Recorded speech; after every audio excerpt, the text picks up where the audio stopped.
আপনার হাতের এই ফোনটা চাইলে এমন কিছু জিনিস কিনে ফেলতে পারে যেগুলো কোনো দোকানে নেই, কোনো বিজ্ঞাপনেও নেই। অস্ত্র, নিষিদ্ধ ঔষধ, এমনকি মানুষের শরীরের যে কোনো অঙ্গ।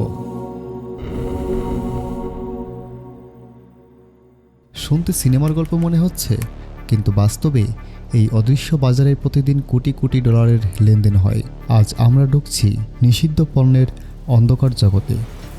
আজকের এই ডকুমেন্টারিতে আমরা জানব ব্ল্যাক মার্কেট কী, কেন এটা এত বড়, এবং কিভাবে এই অদৃশ্য অর্থনীতি আমাদের সমাজকে ধ্বংস করছে।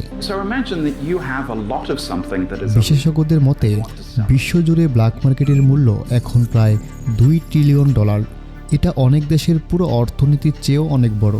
কিন্তু প্রশ্ন হলো, এত বড় একটা বাজার চোখের আড়ালে এটা কিভাবে সম্ভব? We've got weapons available, AK-47s,